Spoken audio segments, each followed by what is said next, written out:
కవిత వ్యవహారం Kalvakuntla arts creation సినిమాగా ఉందని కేంద్ర మంత్రి బండి సంజయ్ విమర్శించారు. ఈ వ్యవహారంతో తెలంగాణ ప్రజలకు ఏమాత్రం ఉపయోగం లేదన్నారు. కవిత విషయంలో కాంగ్రెస్ పార్టీదే. కల్వకుంట్ల ఆర్ట్స్ క్రియేషన్స్ ఆధ్వర్యంలో సినిమా ఆడుతుంది తెలంగాణ రాష్ట్రంలో. ఇప్పుడు 3 పత్తా అన్నాము, చూసారు చాలా మంది. 3 పత్తాల ఇప్పుడు 4 పత్తా ఆట నడుస్తుంది తెలంగాణ రాష్ట్రంలో.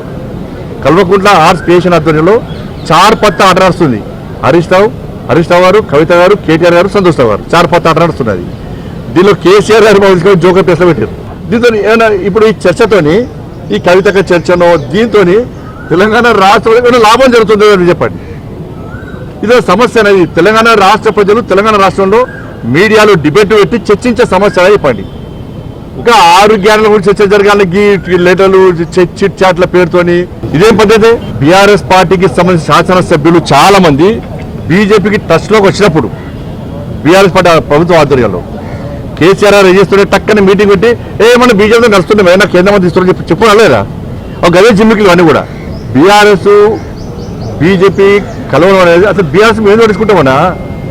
అది ఫామ్ హౌస్ పార్టీ, కుటుంబ పార్టీ, అవినీతి పార్టీ.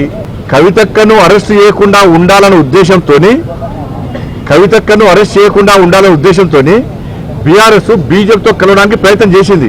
కానీ మేము దరిదాపులో రానియాలి, మేము వాళ్ళని దరిదాపులో రానియాలి బీఆర్ఎస్ పార్టీని. ఈ అవినీతి పార్టీకి అవినీతి వ్యతిరేకంగా మేము అవినీతి మచ్చలో కూడా దేశాన్ని పాలిస్తున్నాం. 16 రాష్ట్రాలు అవినీతి మచ్చలే ప్రభుత్వాలను కొనసాగిస్తున్నాం. మేము దాని వ్యతిరేకం, మేము కుటుంబ పాలనకు వ్యతిరేకం. మేము ఈ దేశంలో కాంగ్రెస్ పార్టీ కుటుంబ పాలన వ్యతిరేకంగా ఫైట్ చేస్తున్నాం.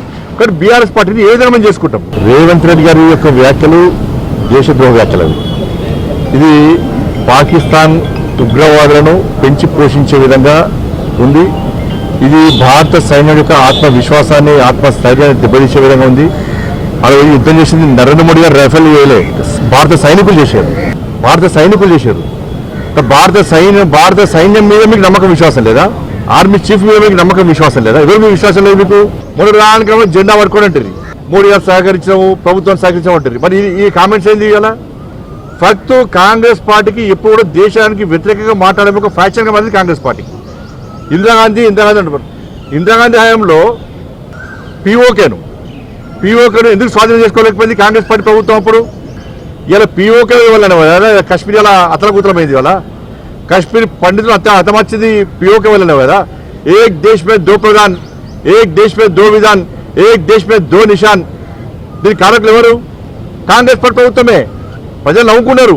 అరే ఒక్క దేశంలో 2 ప్రధానులు ఏంది, ఒక్క దేశంలో 2 రాజ్యాంగాలు ఏంది, ఒక్క దేశంలో 2 జెండాలు ఎగరడం ఏంది? దీనికి కారకులు ఎవరు? కాంగ్రెస్ పార్టీ. దీనికి రాష్ట్ర ముఖ్యమంత్రిగా సమాధానం చెప్పాలి.